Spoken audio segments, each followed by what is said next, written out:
ప్రభు పరిశుద్ధ నామానికి మహిమ కలుగును గాక.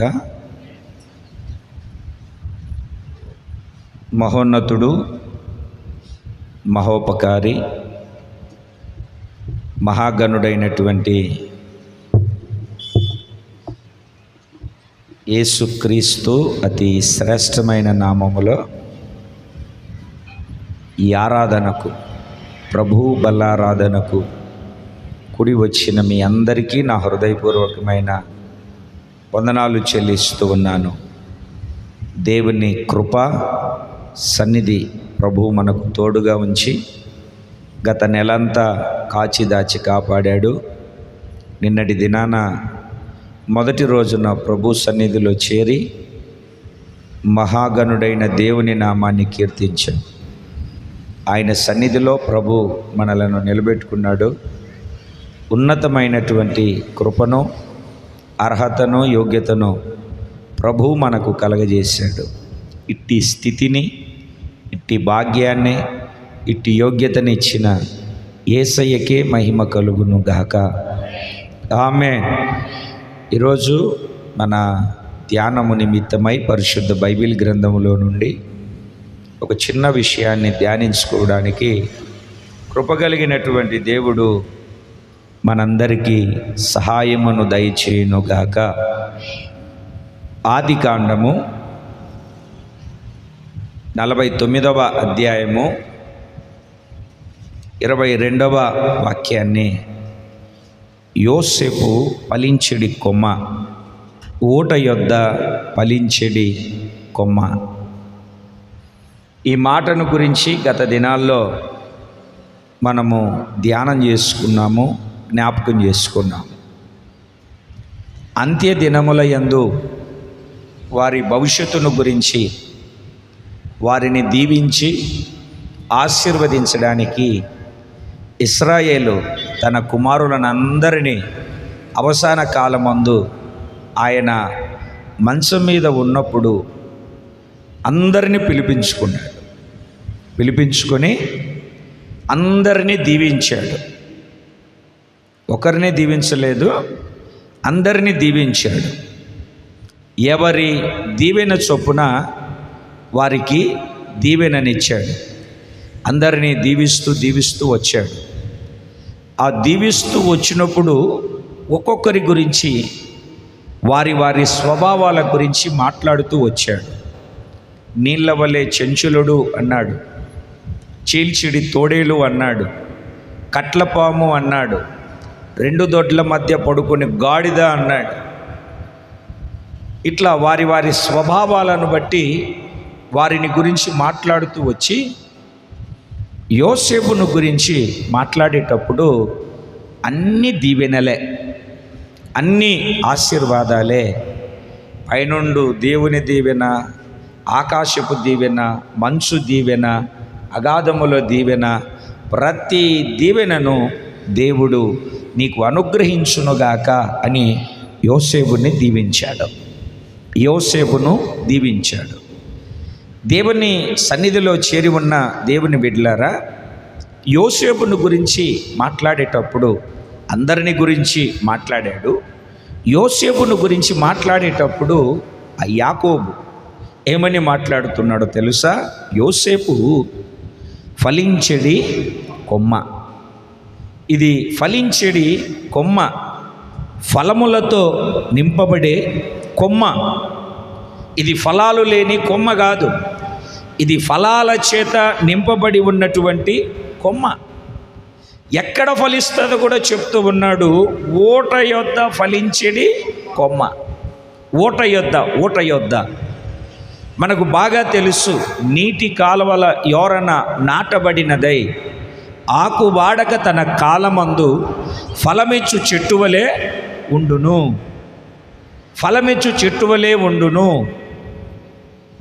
ఇర్మియా గ్రంథములు కూడా చదువుతాం. నీటి యోరన నాటబడిన చెట్టు వెట్ట కలిగిన భయపడదు, వర్షము రాకున్నా చింత లేదు, ఫలాలు మాత్రము ఆపదు. ఎందుకు ఆపదు అని అంటే అది కాలువల యొద్ద, నీటి నది ప్రక్కన, ఓట యొద్ద ఆ చెట్టు నాటబడింది. యోసేపును గురించి వాళ్ళ నాన్న దీవిస్తూ భవిష్యత్తును గురించి మాట్లాడుతూ ఆశీర్వదిస్తూ ఉన్నటువంటి మాట, యోసేపు ఫలించెడి కొమ్మ, ఊట యొద్ద ఫలించెడి కొమ్మ. అప్పుడప్పుడు మనోళ్ళు ఏం చేస్తూ ఉంటారు అని అంటే, బాగా పండు ముసలోళ్ళ దగ్గరికి ఈ నూతన దంపతులను కానీ పిల్లలను కానీ తీసుకెళ్ళి వాళ్ళను దీవించండి లేదా అక్షింతలు వేయండి అని చెప్తూ ఉంటారు. పాపం వాళ్ళు కూడా ఏం చేస్తారు అని అంటే, పళ్ళు ఊడిపోయి మాట్లాడాలో మాట్లాడకూడదు, ఏం మాట్లాడాలో తెలియక ఏమిటండి నా దంపతులను అయితే ఏమని దీవిస్తారో తెలుసా? 3 పువ్వులు 6 కాయలు గంప నిండా ఆశీర్వదిస్తూ ఉంటాడు. 3 పువ్వులు, ఎన్ని పువ్వులు? 3 పువ్వులు. జరుగుతుందా? ఎప్పుడో ఎక్కడో ఏమిటండి ఆ సీజనో అన్సీజనో తెలియదు, కానీ మొత్తానికి డబలకాయ వచ్చి ఉంటుంది. దాన్ని పట్టుకొని 3 పువ్వులు. మాట్లాడట్లేదు మీరు. యోసేపు 3 పువ్వులు 6 కాయలు కాదు, యోసేపు ఫలించెడి కొమ్మ. ఫలించెడి కొమ్మ. ఈ రోజున కృపలో నిలిచిన సంఘములో, మహిమ కలిగిన సంఘములో, క్రొత్త నిబంధన సంఘములో ఉన్న నీవు కూడా ఫలించెడి కొమ్మగా దేవుడు మార్చబోతూ ఉన్నాడు, ఆశీర్వదించబోతూ ఉన్నాడు. నీవు ఫలించే స్థితిలోనికి దేవుడు నిన్ను నడిపించబోతున్నాడు. ప్రతి విషయంలో మీరు ఫలించుదురుగాక, ఫలముల చేత నింపబడుదురుగాక, ఊట యొద్ద ఫలించుదురుగాక. ఊట యొద్ద ఫలించిన యోసేపు వలె ఫలభరితముగా మార్చబడుదురుగాక, ఫలాల చేత నింపబడుదురుగాక. ఊట యొద్ద ఫలించెడి కొమ్మ. ఫలించెడి కొమ్మ. దేవునికి స్తోత్రం కలుగునగా. కొమ్మ ఎప్పుడు ఫలిస్తుంది? కొమ్మ ఎప్పుడు ఫలిస్తుంది? చెట్టుకు ఉన్నప్పుడు. మీకు ఇంకా మన బైబిల్ భాషలో చెప్పాలి అని అంటే, వేరే చెట్టులో నుండి కొమ్మను త్రుంచి చెట్టు దగ్గరికి తీసుకొని వచ్చి ఆ చెట్టుతో అంటు కట్టినప్పుడు ఫలిస్తుంది. ఎప్పుడు చెట్టుతో అంటు కట్టినప్పుడు. అంటు ఎలా కడతారు? చెట్టుకు ఘాటు పెడతారు, కొమ్మను నరుకుతారు. కొమ్మ తన పెరిగిన, తను పుట్టిన, తాను అంతవరకు బ్రతికిన ఆ చెట్టులో నుండి వేరే ఫలభరితముగా మార్చబడడానికి ఈ చెట్టు ముద్దుకు అంటు కట్టినప్పుడు గాలి దూరనంతగా కడతారు. అంటు కట్టబడి పాత ఆకులు రాలిపోయి, పాత చెట్టులో జీవం ఉంది కదా, పాత చెట్టులో పచ్చి, ఆ త్రుంచిన పాత చెట్టులో పచ్చి ఉంది కదండి, ఆ పచ్చి అంతా ఎండిపోయి ఈ చెట్టు ఆ యొక్క మొద్దుకి, ఆ యొక్క కొమ్మకి బాగా అతుక్కుపోయి దాని మీద ఆధారపడి దానిలో ఉన్నటువంటి జీవాన్నంతా, దానిలో ఉన్నటువంటి సారాన్నంతా, దానిలో ఉన్నటువంటి పచ్చదనాన్నంతా, దానిలో ఉన్నటువంటి జీవాన్నంతా లాక్కున్నప్పుడు చిగురు పెడుతుంది, ఆకులు వస్తాయి. ఆకులు వచ్చిన తర్వాత పెరగడం ప్రారంభించిన తర్వాత పువ్వులు పోస్తుంది, పూత పెడుతుంది. పూత పెట్టిన తర్వాత ఏమవుతుంది అని అంటే, అది ఫలాలు ఫలించడము ప్రారంభిస్తుంది. అంటుగట్టిన చెట్టు. నీ కృప నాలో అత్యున్నతమై నీతో నన్ను అంటుగట్టినే, నీతో నన్ను అంటుగట్టినే, నీతో నన్ను అంటుగట్టినే. ఏమవ్వాలి? అంటు కట్టబడాలి. 2 చేతుల పైకెత్తి స్తోత్రం చెబుదాం. ఏమవ్వాలండి? అంటు కట్టబడినప్పుడు ఫలిస్తాం. మరి నువ్వు అంటు కట్టబడ్డావో, ఒకవేళ అంటు కట్టబడిన అతుక్కోక ఊడిపడ్డావో, ఒకవేళ అంటు కట్టబడి ఉన్న జీవము నీలోనికి రాలేదేమో, ఈ కారణాలు ఏమైనా నువ్వు ఫలించకుండా నీ ఆధ్యాత్మికమైనటువంటి మనుగడలో ఉన్నాయేమో ఒక్కసారి ఆలోచన చేసి ఈ ప్రభు బల్లారాధన రోజున మీరందరూ బహుగా ఫలించుదురుగాక. రెండు చేతులు పైకెత్తి సంతోషంగా దేవునికి స్తోత్రం చెబుదాం. బహుగా ఫలించుదురుగాక, ఫలముల చేత నింపబడుదురుగాక.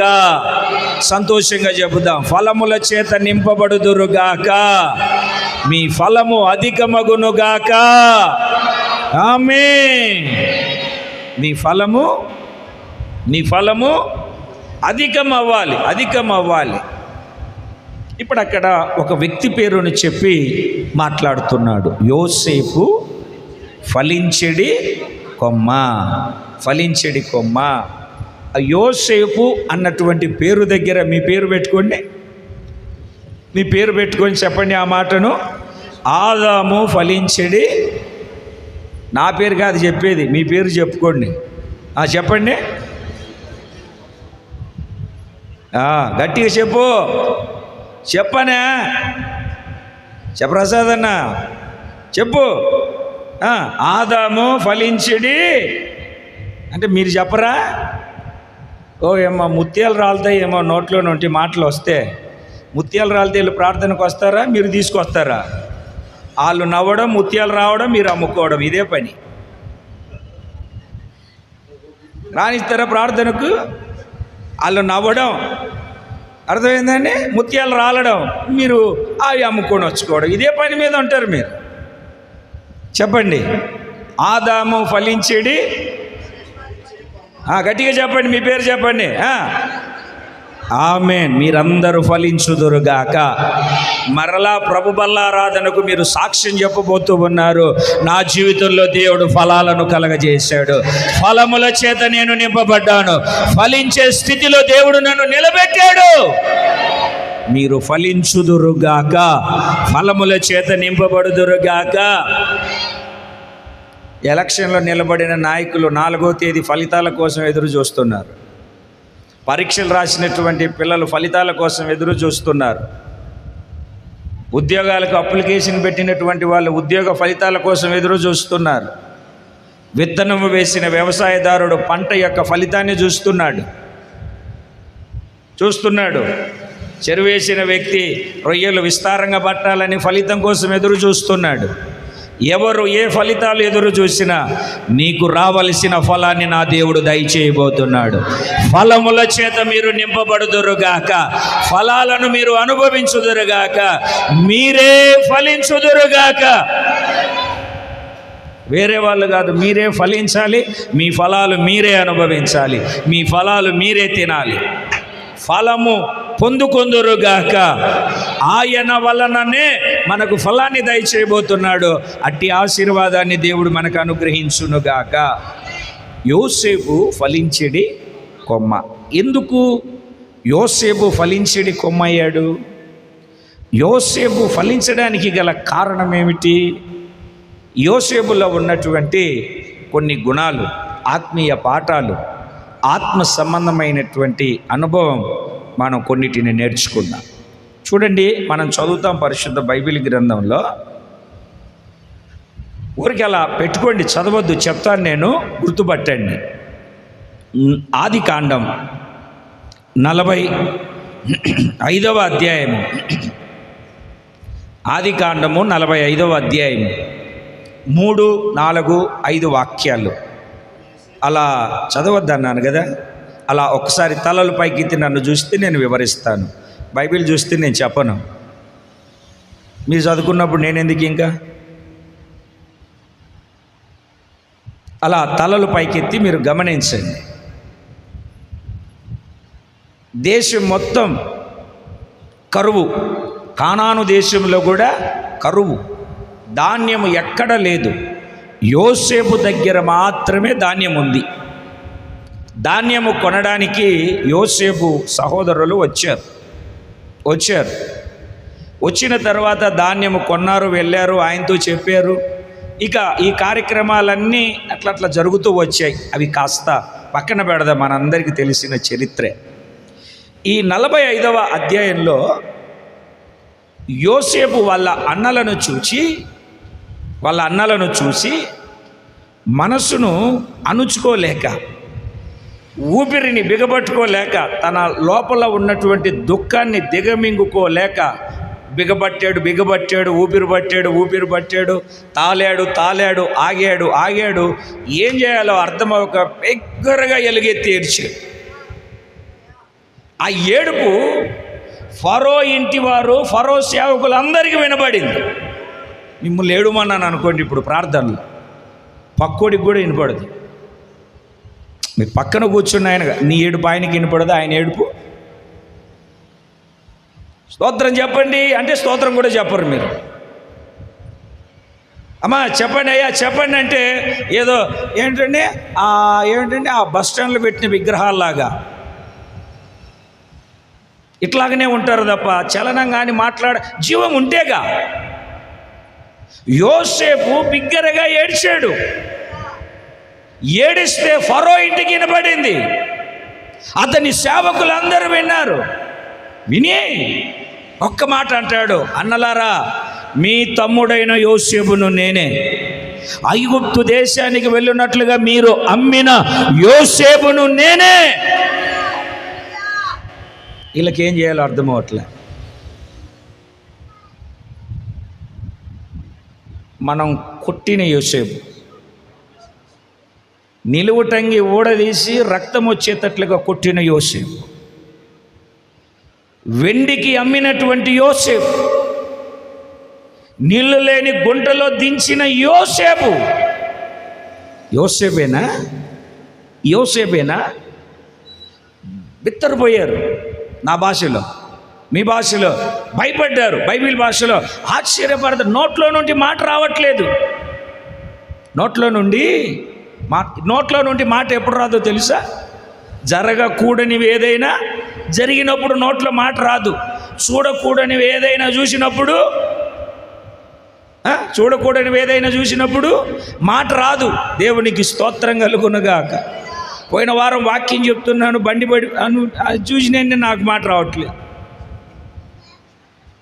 దేవునికి స్తోత్రం కలుగునుగాక. ఆయన పడ్డం, మీ బండ్లకు రిపేర్లు చేసుకోవడం అన్నీ అయిపోయినాయి. దేవునికి స్తోత్రం కలుగునుగాక. ఏదైనా చూడకూడదని చూసినప్పుడు మాట రాదు. వీళ్ళు భయపడిపోతున్నాడు. అమ్మో, యోసేపు ఈ ఐగుప్తు దేశానికి రాజు తర్వాత రాజు లాంటోడు. ఇప్పుడు మా పరిస్థితి ఏంటి? యోసేపు ఒక్క మాట అంటున్నాడు, అన్నలారా, మీరు నన్ను అమ్మినందుకు బాధపడద్దు, సంతాపపడద్దు, పశ్చాత్తాపడద్దు. ఇది చేసింది మీరు కాదు, దేవుడే మన కొరకు ఈ కార్యాన్ని జరిగించాడు. బైబిల్లో ఏమనుందో తెలుసా? కీర్తనల గ్రంథంలో ఆయన తన వాక్కుతో యోసేపును పరిశోధించాడట. ఐగుప్తు యొక్క ఇనుప సంఖ్యలు అతని కాలిని బాధపరిచేయని కూడా రాస్తుంది. బానిసగా అమ్మబడినటువంటి వ్యక్తి, బానిస బ్రతికినటువంటి వ్యక్తి తన అన్నలు అతన్ని కొట్టి నిలువుటంగిని ఓడదీసి నీళ్లు లేని గుంతలో దించి, ఏమిటండి, వెండికి వాళ్ళను అమ్మితే అన్నలు కనబడినప్పుడు ఆధిపత్యము, అధికారము అన్ని కలిగి ఉన్నా నెత్తి మీద కాలు పెట్టి తొక్కకుండా, పగ తీర్చుకోకుండా, పగ సాధించుకోకుండా, అన్నలారా భయపడొద్దు, సంతాపపడవద్దు అని మనస్పూర్వకంగా క్షమించగలిగిన మనస్సు కలిగిన వాడు యోసేపు. అందుకే యోసేపు ఫలించడి కొమ్మలాగా మార్చబడ్డాడు. మనకు ఎవరన్నా ఏదన్నా చేస్తే వీడెప్పుడు దొరుకుతాడా, ఎప్పుడు వీడిని గొయ్యి తీయకుండా కప్పి పెట్టాలా, ఎప్పుడు వీడిని పాడు చేయాలా, ఎప్పుడు వీడిని నాశనం చేయాలా అనే స్వభావం మనది. మన స్వభావం మనది. యోసేపు స్వభావము అది కాదు. యోసేపు ఆలోచన అది కాదు. చూడండి, వాళ్ళ అన్నలు భయపడుతుంటే సంతాపపడద్దు, పడద్దు. 4వ వాక్యం 5వ వాక్యం చదవండి. ఇప్పుడు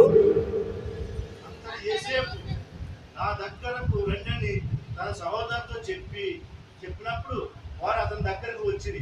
అప్పుడు అతడు ఐగుప్తులకు వెళ్ళినట్లు మీరు అమ్మివేసిన మీ సహోదరైన యోసేపును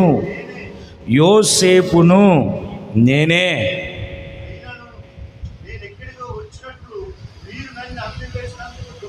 దుఃఖపడద్దు, సంతాపము పుట్టింపనీయకుడి.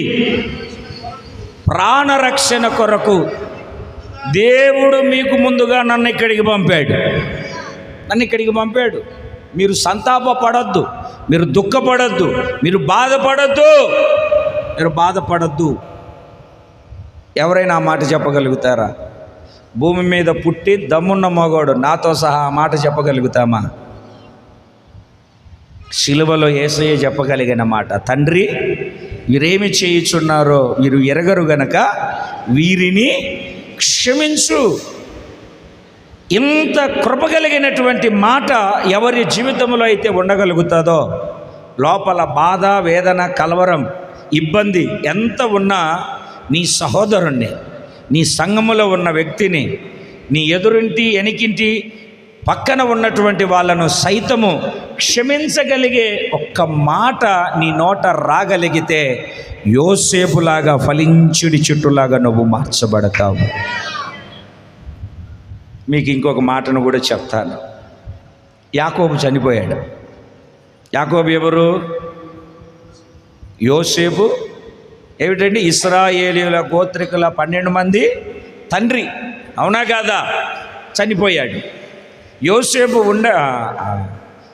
యాకోబు ఉండగా ఐగుప్తు దేశానికి ఇశ్రాయేలు ప్రజలు వచ్చారు. బాగున్నారు, మంచి సారవంతమైన పచ్చదనము కలిగినటువంటి ప్రాంతాన్ని ఫరోతో యోసేపు ఇప్పించి, ఫరో కూడా ఇచ్చాడు.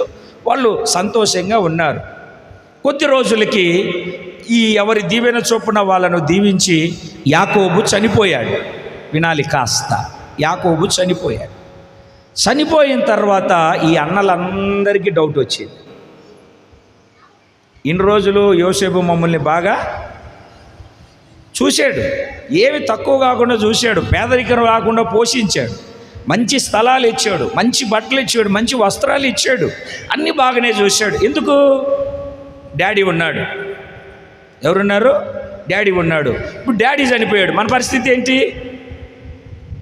పగ సాధిస్తాడేమో, కక్ష సాధిస్తాడేమో,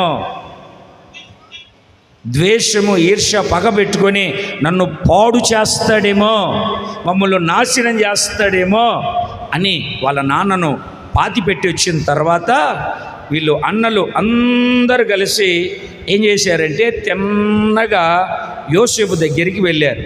యోసేపు దగ్గరికి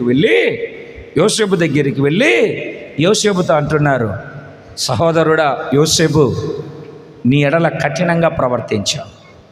కఠినంగా ప్రవర్తించడం కాదు, నీ ఎదుట పాపము చేశాను.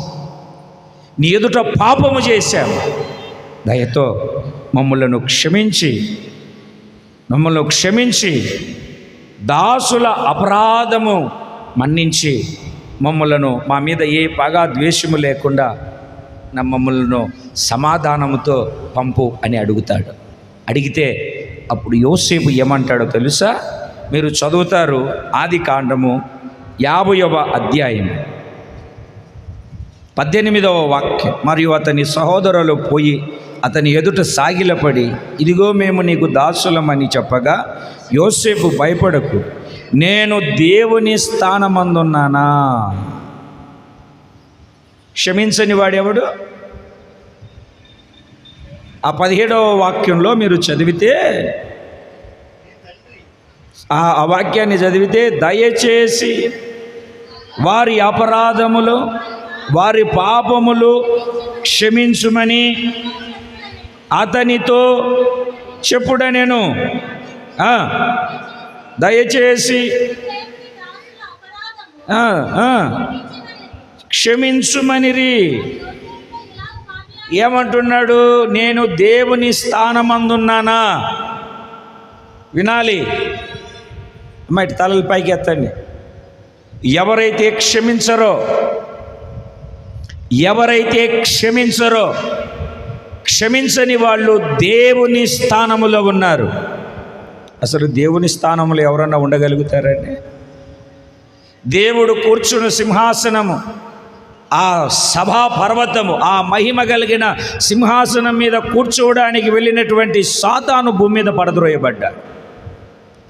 దేవుని స్థానాన్ని ఎవరు కోరుకోకూడదు. నేనే అన్నటువంటి స్థానాన్ని ఎవరు కోరుకోకూడదు. ఈ బబులోను దేశాన్ని కట్టింది నేనే అనుకున్న నెబుకద్నెజరు గడ్డి మేయలేదా? నేను అనేది దేవుని స్థానం, దేవుడే నేను అని చెప్పడానికి. మరి దేవుని నమ్ముకున్న మనము సమస్తము ఆయనే అని చెప్పగలగాలి. ఆయన లేకుండా నేను లేను. నేను ఏమై ఉన్నానో దేవుని కృపే, దేవుని కృపే, దేవుని కృపే. దేవుని కృప తప్ప నేనేమి లేదు. I'm nothing. దేవుడు లేకపోతే నేనేమీ లేదు. యోసేపు దగ్గరికి వచ్చి అడిగినప్పుడు క్షమించకపోవడం ఏంటండి? నేనేమన్నా క్షమించకుండా పగ తీర్చుకోవడానికి దేవుని స్థానంలో ఉన్నానా? దేవుని స్థానంలో ఉన్నానా నేను పగ తీర్చుకోవడానికి? నేను దేవుని స్థానంలోనే. నేను ఎప్పుడూ ఆ విషయాలన్నిటినీ మరచిపోయాను. దేవునికి స్తోత్రం కలుగునగా. ఈ రోజున దేవుని సన్నిధికి చేరి వచ్చినటువంటి దేవుని బిడ్డ మన ఆధ్యాత్మికమైన జీవితంలో, ఆత్మ సంబంధమైన స్థితిలో, ఆత్మీయ యాత్రలో, ఆత్మీయ పోరాటంలో ఒకటి మీరు ఖచ్చితంగా గుర్తుపెట్టుకోవాలి, గమనించాలి, గ్రహించాలి. ఎవరినైనా సరే క్షమించాలి. బైబిల్ వాక్యం సెలవిస్తుంది, ఒకరినొకడు క్షమించండి, ఒకరినొకడు క్షమించండి. సంగమా, క్షమాపణ లేకపోతే దేవుని స్థానములో ఉంటావు.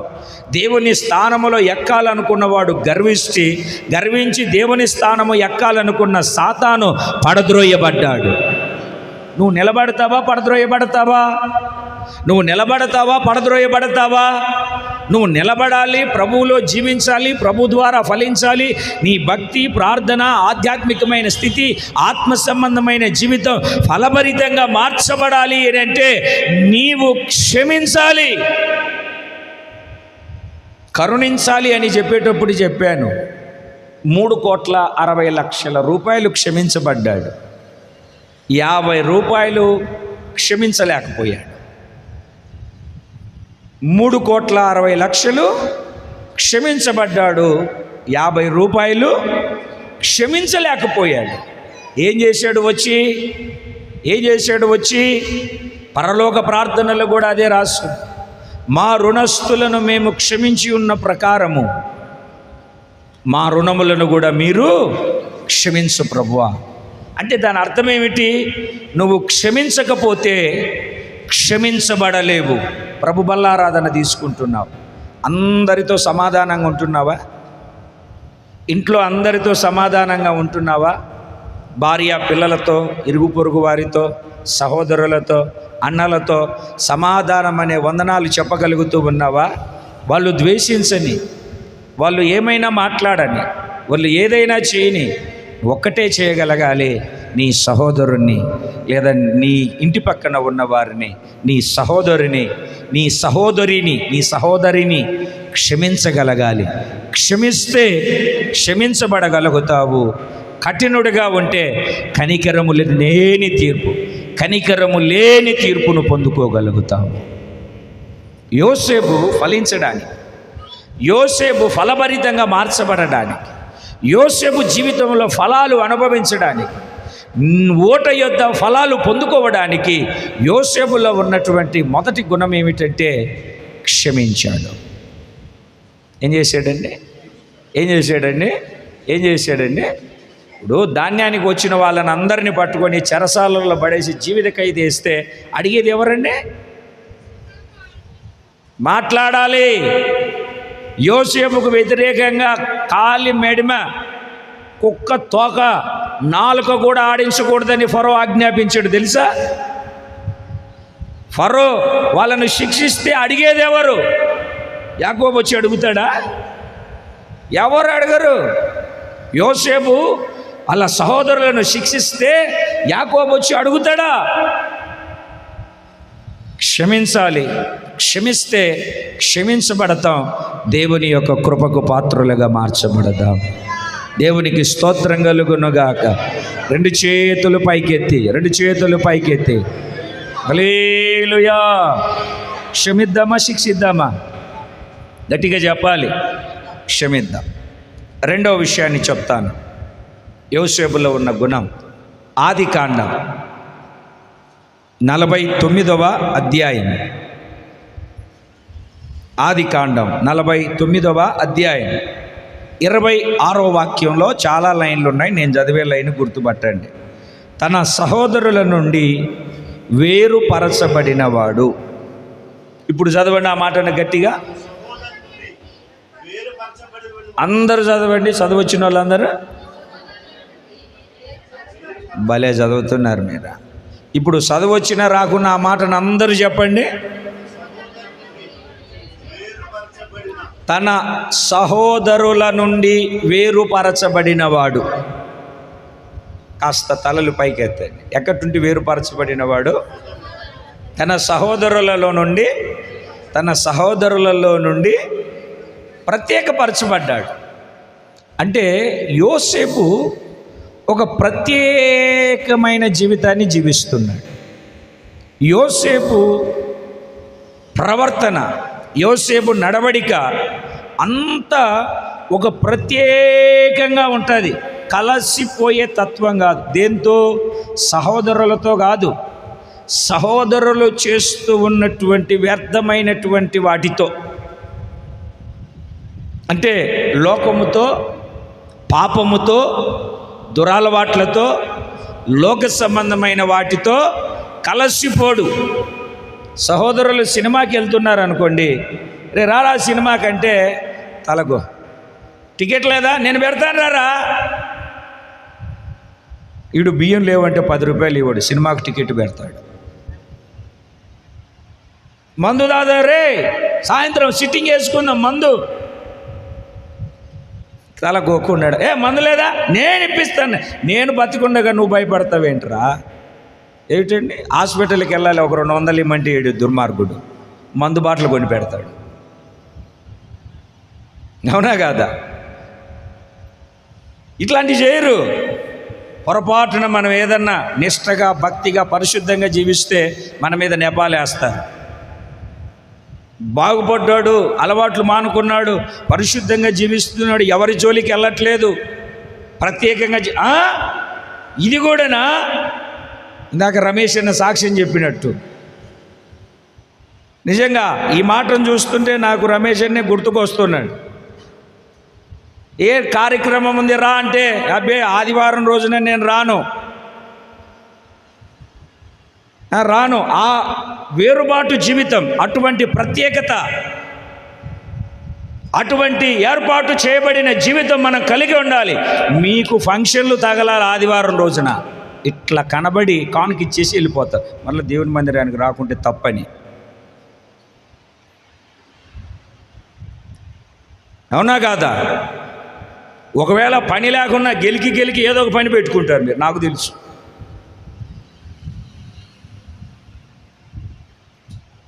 ఏమనుకోకండి, వాక్యం కదా, తప్పదు, మాట్లాడాలి. మరి బల్లారాధనకు కూడా వెళ్తున్నాం. కనీసం ఏ పని లేకుండా ఏదో ఒక పని పెట్టుకుంటాం. ఏదో ఒక రకంగా ఆరాధన ఎగ్గొట్టాలి, మానేయాలి. ఇది మీ పని కాదు, మీ ప్రక్కన నిలబడి ప్రేరేపిస్తున్నాడే ఆడి పని. ఆడు వేసిన స్ప్రేకి నువ్వు కూడా ఆని మెలకలు తిరిగిపోయి ఆడితో కూడా వెళ్ళిపోతున్నావు. ఆడు నరకానికి వెళ్తాడు, ఆడితో కూడా. వేరుబాటు జీవితం ఉండాలి,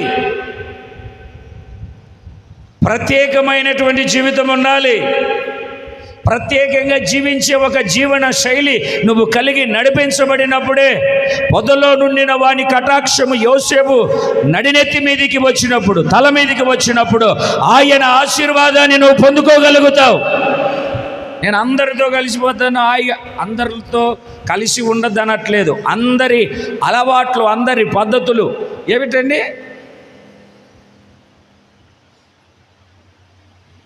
హామాను చెప్తాడు మొర్దెకై గురించి, సకల జాతి మనుషుల విధుల కంటే ఒక గుంపు ఉంది, యూదులు ఉన్నారు. వాళ్ళ విధులు వేరు, వాళ్ళ ఆలోచనలు వేరు, వాళ్ళ పద్ధతులు వేరు. వాళ్ళు ప్రసాదాలు తినరు, వాళ్ళు దండాలు పెట్టరు, వాళ్ళు అబద్ధాలు ఆడరు. వాళ్ళనంతా చంపేస్తామయ్యా, ఒకసారి సంతకం పెట్టు, ముద్ర పెట్టు. ముద్ర పెట్టారు, శాసనం చేయబడింది, ముద్ర వేయబడింది, తాకీదులు వెళ్ళాయి. అంచగాండ్లు ఏంటండి, బీజము కలిగిన అశ్వములను ఎక్కి ఊరు వెళ్ళి వార్తను ప్రకటించారు, మరణపు వార్తను. అందరినీ చంపాలి ఒకే రోజు, డేట్ ఫిక్స్ చేశారు, టైం ఫిక్స్ అయిపోయింది. ఈ లోపల వీళ్ళు ఏం చేశారు అని అంటే 3 రోజులు ఉపవాసం ఉండి సింహాసనం మీద ఉన్నటువంటి ఎస్తేరుతో సహా ఏమిటండి అందరూ బూడిద మీద 3 రోజులు ఉపవాస ప్రార్థనలు చేశారు. విచిత్రం ఏమిటంటే మొర్దెకైని సపరేట్గా చంపాలని హామాను గడి ఆలోచన. ఒక పెద్ద ఉరికొయ్య 50 మూరలు ఉరికొయ్య తయారు చేశాడు మొర్దెకైని ఉరేయాలని. వాళ్ళ ఆవిడ సలహా ఇచ్చింది. నిన్న ప్రసంగం రాస్తున్నాను, భార్యల సలహాలు ఎప్పుడొకసారి చెప్తాను. మీ ఆయనకి ఎట్లాంటి సలహాలు ఇస్తున్నారో ప్రసంగంలో విందాం. మీరు కూడా ఎట్లాంటి సలహాలు ఇచ్చారో ముసలోళ్ళు కూడా. అప్పుడు మీ ఆయనకి అత్త మీద మా మీద ఎట్లాంటి సలహాలు ఇచ్చారో ఆ రోజు బయటకు వస్తుంది. కంగారు పడకండి. సలహా ఇచ్చేసింది. 50 మూరల ఉరికోయ తయారు చేసి పెట్టాడు. ఇక పొద్దున వెళ్ళి ఉరి తీయించాలని చెప్పేసి ఆ డేటు కోసం ఫిక్స్ చేసాడు కదండి. ఆ డేట్ కోసం ఉరి తీయాలని రాజుతో మాట్లాడడానికి వెళ్ళాడు. విచిత్రం ఏంటంటే ఆ రోజు రాత్రి దేవుడు రాజుకు నిద్ర పట్టకుండా చేశాడు.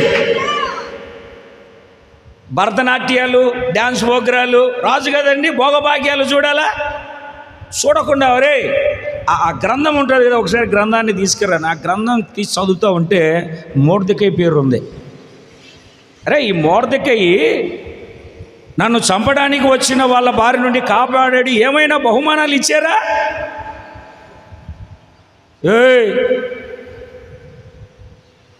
ఏమైనా బహుమానాలు ఇచ్చారా? లేదండి. అవునా, ఇవ్వలేదా? ఈ లోపల ఎవరో హాల్లో తిరుగుతున్నట్టుంది, వెయిటింగ్ హాల్లో. ఎవరు రాడు?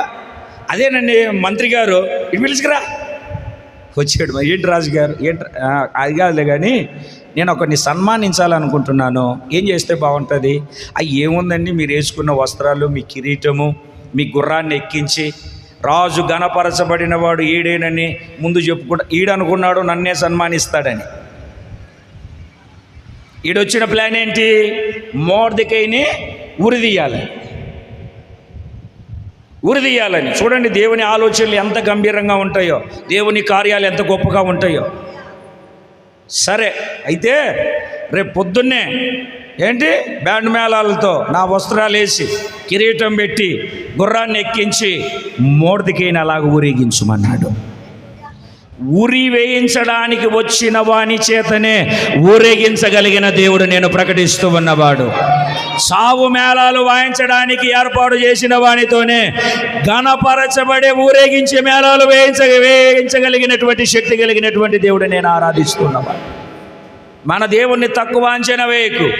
బాధపడుతున్నావు, కష్టపడుతున్నావు, కలవరాలలో ఉన్నావు, అప్పుల్లో ఉన్నాను, సమస్యల్లో ఉన్నాను, నా కర్మ, నా బతుకేంటి అనుకోకు. గతిని స్థితిని మార్చగలిగిన వాడు, శాసనాలను తారుమారు చేసిన వాడు, రాజ శాసనాలను తలకిందులు చేసిన వాడు నీ పట్ల ఒక గొప్ప కార్యాన్ని జరిగించబోతూ ఉన్నాడు. నీలో ప్రత్యేకత కనబడాలి. చెయ్యాల్సినంత చేసి ఏం చేయలేదు అన్నట్టుగా వచ్చి కూర్చుంటే దేవుడు కార్యం చేస్తాడా?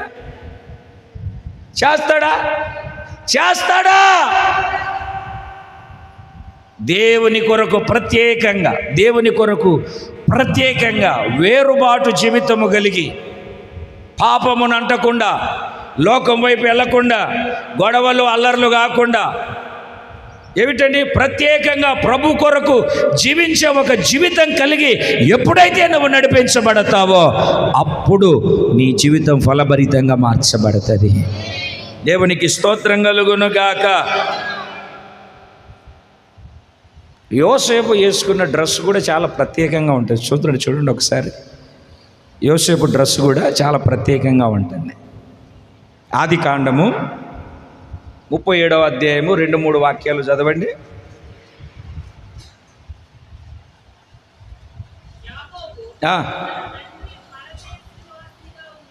37:2-3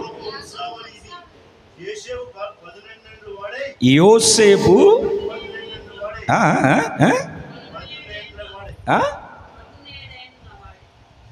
17 అది యోసేపు 17 ఏండ్ల వాడై, యోసేపు 17 ఏండ్ల వాడై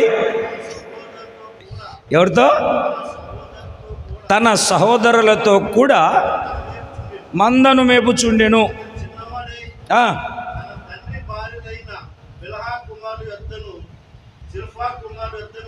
ఉండెను.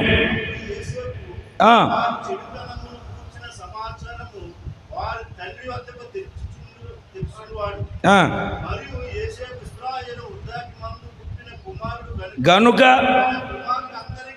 తన కుమారులందరికంటే ఎక్కువగా అతన్ని ప్రేమించి అతని కొరకు విచిత్రమైన నిలువుటంగిని. అందుకే వీళ్ళు యోసేపుని అమ్మేటప్పుడు అంగీతో అమ్మల ఆ అంగిని ఊడదీసి చింపి గొర్రెపు రక్తంలో ముంచి ఇదిగో నీ కొడుకుని తినింది అని చెప్పి తీసుకొచ్చి చూపెట్టారు. అది వేసుకున్న డ్రెస్సు మీద కక్ష కట్టేశారండి వాళ్ళు.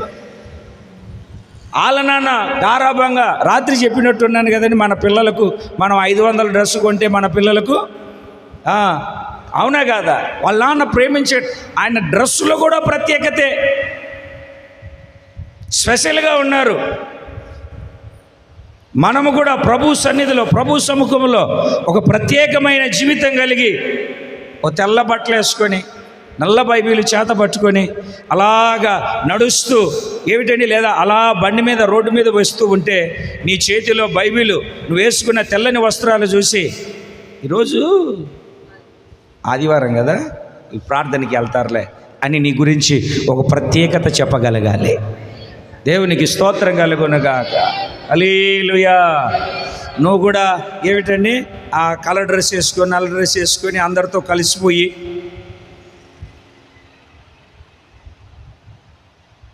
అలా కాదు, ఒక ప్రత్యేకత. అందుకే మూర్ఖులకు ఈ తరం వారికి వేరే. అపోస్తల కార్యముల గ్రంథము 2వ అధ్యాయము 40వ వాక్యంలో ఇంకా అనేకమైన సంగతులను గూర్చి సాక్ష్యం ఇచ్చి మూర్ఖులకు ఈ తరం వారికి వేరే రక్షణ పొందుడని వారిని హెచ్చరించెను. పేతురు గారు హెచ్చరించారు, అయ్యలారా రక్షణ పొందుటకు మేమేం చేయాలి? మారు మనసు పొందండి, బాప్తిస్మం తీసుకోండి, పరిశుద్ధాత్మను వరమును పొందుతారు. ఇంకా అనేక విషయాలు బోధించి మూర్ఖులకు ఈ తరం వారికి వేరే రక్షణ పొందండి అని చెప్పి స్తోత్రం చెబుదాం ఒకసారి. అంటే యోసేపులో ఉన్న ఆత్మీయ గుణం ఏమిటి అని అంటే, ఆత్మీయ గుణం ఏమిటి అని అంటే, ఆత్మీయ స్థితి ఏమిటంటే వేరుబాటు జీవితము. ఏ జీవితం అండి? కొంచెం నోరు తెరిచి చెప్పండి, గట్టిగా చెప్పండి. ఏ జీవితము? వేరుబాటు జీవితము. వేరుబాటు జీవితము కలిగి మనము నడిపించబడాలి. మనము వేరు, లోకము వేరు. మనము ప్రభు కొరకు మన కొరకు ప్రభు కొరకు మనం ఓ ప్రత్యేకమైన జీవితం కలిగి మనం జీవించాలి. ఇంకొక మాటని చెప్తాను యోసేపును గురించి. ఆది కాండము 42వ అధ్యాయం. ఆది కాండము 42వ అధ్యాయం 18వ వాక్యం.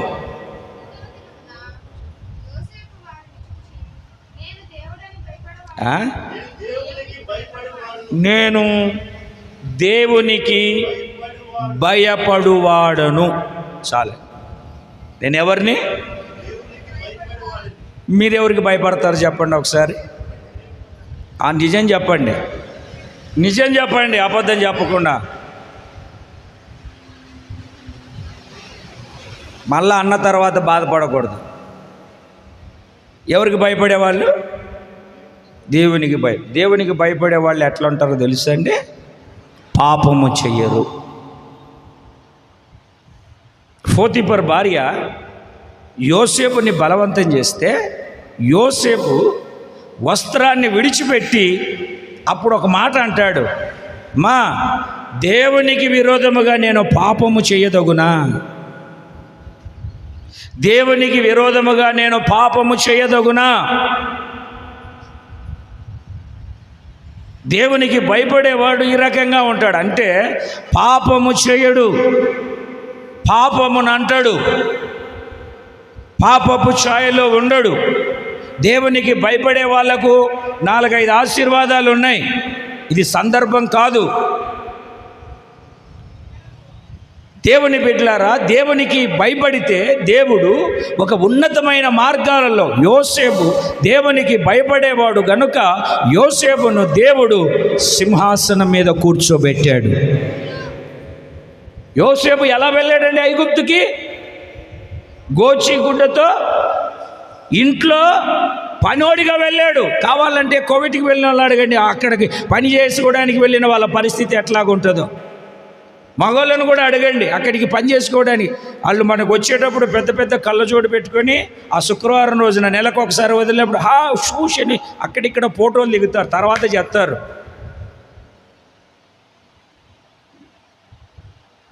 ఒక ఆయన చెప్తున్నాడు ఏడుస్తూ, తుడిసి తుడిసి తుడిసి గోర్లు అరిగిపోయాయన, కాళ్ళు నీళ్ళల్లో నాని నాని నాని చిల్లులు పడి పుండ్లు బట్టి వాసననా షూ తీస్తే.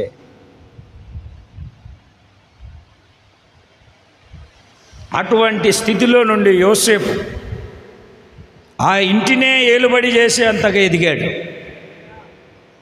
చెరసాలకు తీసుకొని వెళ్ళి చెరసాలలో పడేస్తే ఈ మనిషి చేసిన తప్పును బట్టి ఆ చెరసాలలో కూడా ఆ చెరసాల అంతటికి విచారణ చేసేవాడిగా ఉన్నాడు. ఆ చెరసాల నాయకుడు పొట్ట మీద చేతులు నిమురుకుంటూ పడుకుంటున్నాడు. అన్నీ యోసేపు చూసుకునేవాడు. ఒక బానిసగా వచ్చి చెరసాలలో ఉండి ఇప్పుడు ఐగుప్తు దేశానికే ప్రధానమంత్రిగా, ఐగుప్తు దేశాన్నే పరిపాలించే వ్యక్తిగా మార్చబడ్డాడు. కారణం ఏమిటి అని అంటే దైవ భయం. ఏమిటండి చెప్పాలి? ఏ భయం అండి? ఆమెతో అదే అంటాడు, అమ్మా దేవునికి విరోధంగా నేను ఈ పాపము చేయదగునా, ఈ పాపము చేయదగునా. 119వ కీర్తన 11వ చరణం, నీ ఎదుట నేను పాపము చేయకుండానట్లు నా హృదయములో నీ వాక్యము ఉంచుకొని ఉన్నాను. వాక్యం ఏం చేస్తుంది? అదే 119వ కీర్తన 38వ చరణాన్ని మనం చదివినప్పుడు, మనుష్యులు నీకు భయపడినట్లు నీవిచ్చిన వాక్యము మనుష్యులలో భయమును పుట్టించుచున్నది. వాక్యము దేవుని భయాన్ని పుట్టిస్తుంది. ఏం పుట్టిస్తుంది తల్లి? ఏం పుట్టిస్తుంది అమ్మా? భయాన్ని పుట్టిస్తుంది దేవుని వాక్యం. తలల పైకెత్తి నన్ను చూడండి. కరెంటు బోర్డు ఉన్నాయి అక్కడ కరెంటు బోర్డులు ఉన్నాయా లేవా? కరెంటును వాడుకొనవలసిన విధంగా వాడుకోవాలి. నాకు అంతా తెలుసు, నేనే డబ్బులు ఇచ్చి కొన్నాను లేని బోర్డు ఊడదీసి లోపల చేయి పెట్టావో నిన్ను హాస్పిటల్లో పెట్టాలో సమాధిలో పెట్టాలో కూడా తెలియదు. బోర్డు ఊడదీసి ఎవరన్నా లోపల చేయి పెట్టి చూసుకొచ్చిన వాళ్ళు ఉన్నారా? ఏ భయం? ఆ కరెంటు బోర్డుకి అంత భయపడుతుంటే వీటన్నిటిని సృష్టించిన సృష్టికర్తకి ఎంత భయపడాలి? ఎంత భయపడాలి? ఏమే ఎంత భయపడాలి? ఒకసారి ఆలోచన చేయండి. దైవ భయము కలిగి మనం నడిపించబడాలి. వాక్యం మనలో ఉంటే, ఆయన మాట మనలో ఉంటే, ఆయన వాక్కు మనలో ఉంటే పాపము చేయనివ్వదు. పాపము చేయడానికి, పాపం మీద చేయి వేయడానికి, పాపపు జోలికి, పాపపు ఆలోచనలోనికి వెళ్ళిన లోపల ఉన్న వాక్యం భయపెట్టి భయాన్ని కలగజేసి పాపము చేయకుండా నిన్ను వెనక్కి త్రిప్పుతుంది. పాపము చేయకుండా నిన్ను వెనక్కు త్రిప్పగలుగుతుంది. పాపము చేయకుండా నిన్ను ఆపేస్తుంది. దేవునికి స్తోత్రం కలుగునుగాక. నేను హల్లెలూయా అంటేనే అంటారు, లేకుంటే అనరు. దేవుని పరిశుద్ధ నామానికి మహిమ కలుగునుగా. ఒకటి, యోసేపులో క్షమించే గుణం. రెండవది, యోసేపులో ప్రత్యేకమైన జీవితం. మూడవది, యోసేపులో దేవుని భయం. మనకున్నాయి భయాలు. నాకుంది. ఈరోజు 2వ తారీఖు ఏమిటండి? ఈరోజు 2వ తారీఖు 15,000 రూపాయలు అకౌంట్లో ఉండాలి. రేపు 3వ తారీఖు 8,250 రూపాయలు రేపు ఉండాలి. ఇదిగో 5, 6 తేదీలు అనేసరికి డాక్రా వాళ్ళ ఇంటి చుట్టూరు తిరుగుతారు. ఏనా? ఈ భయాలు ఉన్నాయి మనకు. వీళ్ళకు బొద్దింకలు చూస్తే భయం.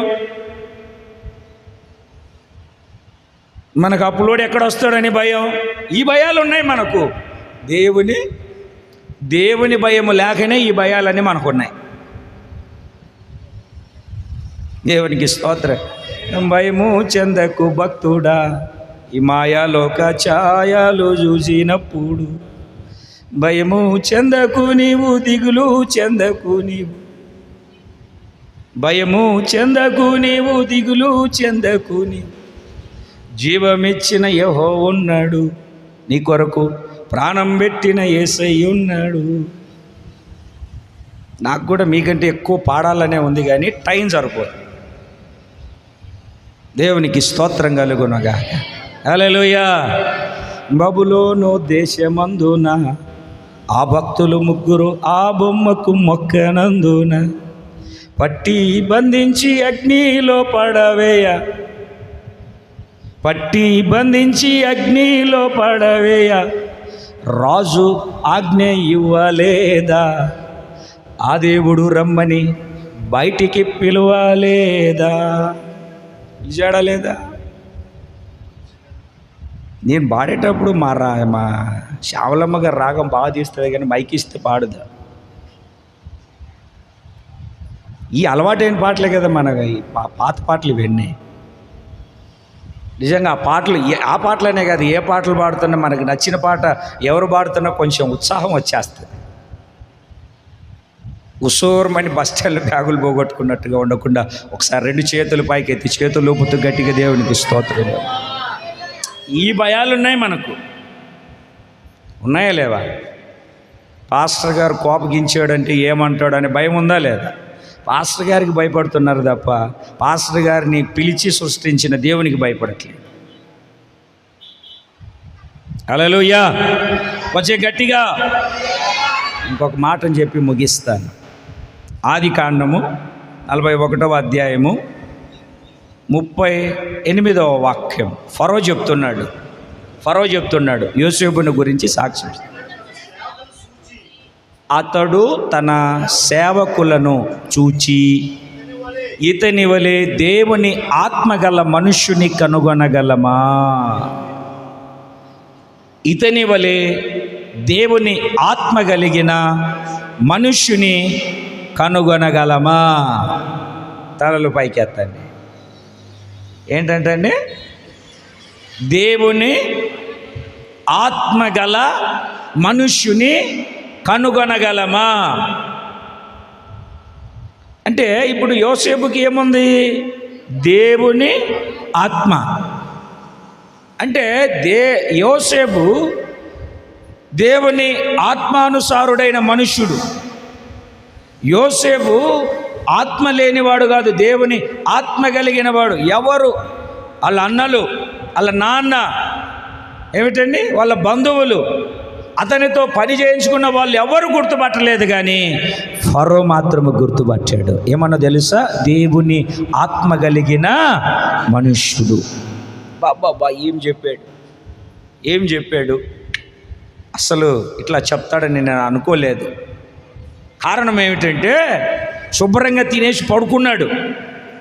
పడుకున్నాడు ఎవరు? ఫరో రాజు. ఉలకి పళ్ళేసాడు బిత్తరపోయి. ఏంటని చూస్తే కళ వచ్చింది. ఏంటి ఆ కళ అంటే, ఒక ఏటి ఒడ్డున జమ్ము మేస్తున్నాయి ఆవులు.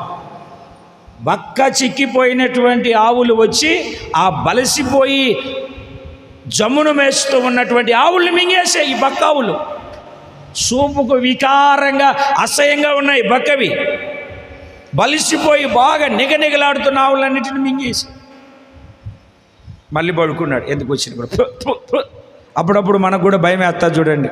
ఒక్కొక్కరు చెప్తా ఉంటారు, ఫస్ట్ గారిని ఏమా ఎవరో గుండెల మీద కూర్చున్నట్టు ఉందండి, తోసినా వెళ్ళట్లేదు, భయం. మళ్ళీ పడుకుంటే ఒక పొలం కనపడింది, ఒక జొన్న మొక్క కనపడింది. ఆ జొన్న మొక్కలో 7 బాగా పండినటువంటి వెన్నులు కనపడ్డాయి. 7 బాగా నిగనిగలాడుతూ పరిపూర్ణంగా పండినటువంటి వెన్నులు కనపడ్డాయి. ఈ లోపల బక్క చిక్కిపోయి కాటుకొచ్చేసి ఎందుకు పనికిరాని ఏమిటంటే వెన్నులు వచ్చి వాటిని మింగేసి. ఏమిటండి ఇదే 42వ అధ్యాయం 8వ వాక్యాన్ని చదవండి. ఏం చేశాడు?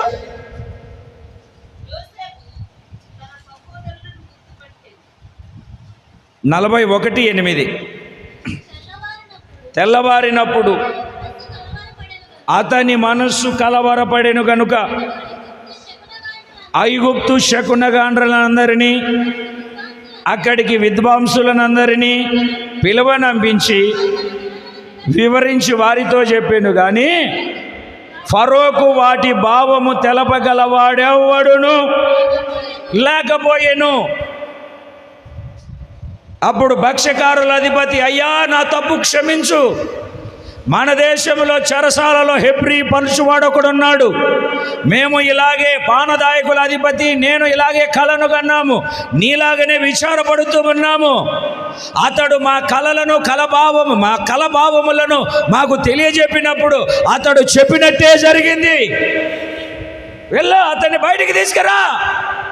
యోసేపు ఎదుట నిలబడేసరికి 30 సంవత్సరాల వయసు కలిగిన వాడు, అన్నలు అమ్మేసరికి 17 సంవత్సరాల వయసు కలిగిన వాడు, 13 సంవత్సరాలు చాలా బాధలు అనుభవించినటువంటి యోసేపు ఇప్పుడు ఫరో ఎదుట నిలబడ్డాడు. ఫరో యోసేపుని చూసి అంటున్నాడు, ఇతని వలె దేవుని ఆత్మ కలిగిన మనుషుని కనుగొనగలమా? నిన్ను గురించి ఏం చెప్తున్నాడు? దయ్యం పట్టిందిరా వీడికి, భార్య అంటది, లేకుంటే తల్లి అంటది, లేకుంటే పిల్లలే, వీడికి పిచ్చి పట్టిందిరా, వీడికి మెంటలెక్కిందిరా, వీడి క్రాక్రా అంటే సైతాన్, వీడు దుర్మార్గుడు. మనల్ని లోకంలో ఉన్నోళ్ళు వీళ్ళు అప్పులోళ్ళురా, వీళ్ళు రోగాలోళ్ళురా, వీళ్ళు ఎప్పుడు అబద్ధాలు ఆడేటోళ్ళరా, వీళ్ళు ఎప్పుడు అదిరా ఇదిరా అని అంటున్నారు. యోసేపుని గురించి అలా కాదు, ఏమంటున్నారు? దేవుని ఆత్మగల మనుష్యుని ఎట్లా రావాలంటే ఇతని వలే, యోసేపు వలే. ఎంత ఆత్మ అండి. చెప్పాడు, అయ్యా 7 సంవత్సరాలు సమృద్ధి పంట రాబోతుంది మీకు, దాని తర్వాత 7 సంవత్సరములు ఇంతకంటే భీకరమైన కరువు రాబోతుంది. మీలో జ్ఞాన వివేకం కలిగిన వాళ్ళను ఏర్పరచుకొని ధాన్యాన్ని ఎలా స్టాక్ చేయాలి, ఎలా పంచాలి చేంజ్ చేసుకో స్టాక్. అయ్యా మా వాళ్ళంతా పనికిమాలిన శుద్ధులు, ఎప్పుడు తినేసి తాగేసి తిరుగుతా మేకప్లు చేసుకుంటా చలసాగా ఎంజాయ్ చేస్తూ ఉంటారు. వాళ్ళకంత తెలివి ఎక్కడిది? ఇతని వలె దేవుని ఆత్మ కలిగిన మనిషిని కనుగొంటామా? అల్లీలు ఎందుకయ్యా, నువ్వే ఆ పనులన్నీ కొనసాగించు. నా 2వ రథాన్ని ఎక్కువ అధికారాన్ని ఆధిపత్యాన్ని ఇచ్చాడు. యోసేపు గోడౌన్స్ కట్టాడు, యోసేపు గిడ్డంగులను కట్టాడు. 7 సంవత్సరాలు 7 సంవత్సరాలు కరువు సంవత్సరాలు తీరిపోయేంత వరకు ఆహారాన్ని సమతుల్యంగా, ఎవ్వరికీ ఇబ్బంది లేకుండా, ఎవ్వరికీ నష్టం కలగకుండా చక్కగా అమ్ముకుంటూ వచ్చాడు. వాళ్ళ దగ్గర డబ్బులన్నీ అయిపోయాయి. ఐగుప్తుల దగ్గర, అయ్యా డబ్బులు అయిపోయాయి, మీ భూములు ఇచ్చేయండి. భూములు తీసేసుకున్నాడు. తీసేసుకున్న తర్వాత కూడా ఎంత జ్ఞానమో చూడండి, దైవ జ్ఞానం. అయ్యా మీరు మీ భూములు మీరు తీసేసుకోండి, మీ భూముల్ని మీరు తీసేసుకోండి. ఒకటి గుర్తుపెట్టుకోండి, మీరు పండించినప్పుడు 5వ వంతు ఇన్కమ్ ట్యాక్స్ కట్టండి. 5వ వంతు ట్యాక్స్ కట్టండి, 5వ వంతు. ఇప్పుడు ప్రభుత్వాలన్నీ ఇక్కడ ఉన్నటువంటి చట్టాలను చూసి వాళ్ళంతా నేర్చుకొని కొనసాగిస్తూ ఉన్నారు. దేవుని ఆత్మ ఇస్తే నీ కుటుంబాన్ని ఎలా కట్టుకోవాలన్నా ఇను దేవుని ఆత్మ నీలో ఉంటే కుటుంబాన్ని ఎలా కట్టుకోవాలి, వ్యవసాయంలో ఏం వేయాలి, ఇంటికి ఏం తేవాలి, ఇంట్లో ఏ వంట వండాలి, పిల్లలకు ఏం చేయాలి, ఎలాగ నడపాలి, ఎలాగ ముందుకు సాగాలి, అన్నీ వస్తాయి. దేవుని ఆత్మ ఉంటే, నీ ఆత్మతో నువ్వు రేగితే, నీ ఆత్మతో నువ్వు రేపబడితే నష్టం, అప్పులు, రోగాలు. నీ ఆత్మ పనిచేయకూడదు, నీ ఆత్మ యందు తీవ్రత ఉండకూడదు. సంఘములో కానీ ఇంట్లో కానీ దేవుని ఆత్మ చేత రేపబడిన వ్యక్తిలాగా మార్చబడాలి. లేచి నిలబడండి, ప్రార్థన చేసుకుందాం.